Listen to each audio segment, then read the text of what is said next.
ছেলে গাইতে চেয়েছিল, পাড়ার মোড়ে উঠোনের ধারে। সারাদিন সে সুর খুঁজে ফিরেছে নিজের বুকের ভেতর কার পারে।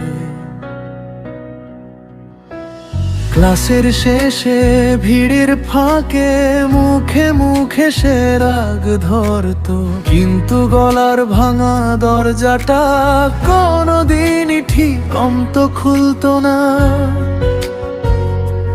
তবু সে থামেনি একটুও না, বারবার বলতো পারবো আমি। আঙুলে আঙুলে তাল গুনে গুনে রাতের সাথে লড়তো নরম ঘুমরে। ভাঙা সুরের ছেলে, ভাঙা সুরের ছেলে, গাইতে চেয়েছিল, গাইতে চেয়েছিল, কিন্তু সুর পেল না সে।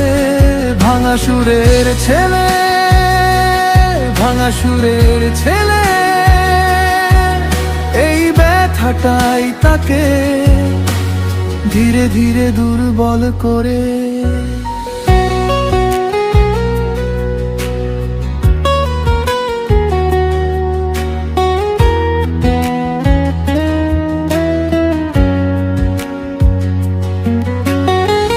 মায়ের চোখে জল লুকোতো, আজও পারলি না শুনে হাসতো।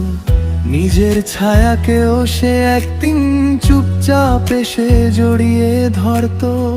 স্কুলের মঞ্চে নাম উঠলে হাত দুটো কাঁপতো ভেতরে ভেতরে। অন্যরা যখন গান ধরতো সে শুধু থাকতো দাঁড়িয়ে এক পাশে। তবু সে চাইতো শেষ নিঃশ্বাসে একটা সুরের দেখা পেতে। ভাঙা গলা, ভাঙা ভরসা, সবটুকু দিয়ে ডাকতো তাকে। ভাঙা সুরের ছেলে, ভাঙা সুরের ছেলে, গাইতে চেয়েছিল, গাইতে চেয়েছিল, কিন্তু সুর পেল না সে। ভাঙা সুরের ছেলে, ভাঙা সুরের ছেলে, এই ব্যথাটাই তাকে ধীরে ধীরে দুর্বল করে। একদিন সে চুপ করে বসে দূরের জানালায় তাকিয়ে রইল, বলল আমার স্বপ্নটা বোধহয় খুবই নরম ছিল, তাই ভেঙে গেল। কেউ কেউ হাসলো, কেউ মুখ ফিরাল, সে কিন্তু চোখ নামাল না। কারণ না পারার ভেতরেও কিছু একটা বেঁচে ছিল তার।